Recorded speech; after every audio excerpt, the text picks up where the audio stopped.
सुनो देवर जी, कहाँ हो? बाहर आओ। जी भाभी जी। देवर जी, आपको नौकरानी चाहिए थी ना, मैं लेके आई हूँ। ठीक है भाभी, आओ बैठिए। अरे तू कहाँ बैठ रही है? भूल गई क्या? तू एक नौकरानी है, औकात में रह, नीचे बैठ। अरे भाभी जी जाने दीजिए, बैठ जाइए आप।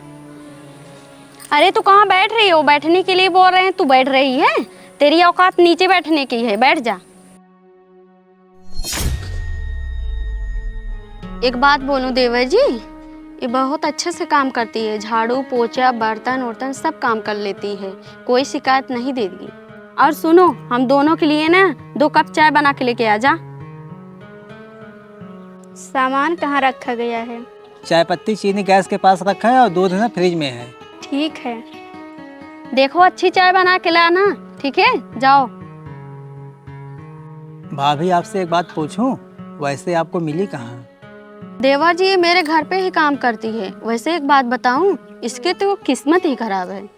मतलब मैं समझा नहीं भाभी जी। अरे इसके पति एक्सीडेंट में 3 साल पहले ही मर गए थे और पिछले साल इसके सास ससुर मर गए थे। बेचारी अब घरे अकेली रहती है, झाड़ू पोछा बर्तन जाकर घर घर करती है, उसी से अपना पेट पाल रही है। क्या करेगी बेचारी, ऐसे ही जिंदगी उसकी कट रही है। ये लीजिए। 1 मिनट, ये तीसरा कप किसके लिए है? तुम्हारे लिए है ना? मैंने बोला था कि 2 कप बनाने के लिए, और तू अपने लिए बना कर लाई है ना? तू भूल जाती है, नौकरानी है तू, औकात में रहा कर। गलती हो गई, आगे से ऐसा नहीं होगा। तेरी गलती बहुत होती है। जिस कप में हम लोग चाय पियेंगे उस कप में तू पिएगी। तेरी औकात नीचे बैठने की है, आसमान पे नहीं। भाभी जी बस करो, मैं कब से देख रहा हूँ बेचारे के साथ तुम बदतमीजी से बात कर रही हो। अरे आपके घर में काम करती है, इसका मतलब ये नहीं आपने खरीद लिया है। आपको तो इतनी तमीज होनी चाहिए ना, एक लड़की से कैसे बात करते हैं। रहने दो मयंक, आप इन्हें बोलने के लिए। क्या रहने दूं आयुषी? मयंक, ये तुम्हारा क्यों नाम ले रही है? इसे तुम जानते हो क्या? हाँ भाभी मैं जानता हूँ, ये मेरी एक्स गर्लफ्रेंड है। मैं इससे अब भी उतना प्यार करता हूँ जितना पहले करता था। आप हमेशा मुझसे पूछती थी ना, मयंक तुम शादी क्यों नहीं कर रहे हो ना, सिर्फ इनकी वजह से, क्योंकि मैं इससे बहुत प्यार करता था। इसके माँ बाप ने इसकी शादी कहीं और करा दी।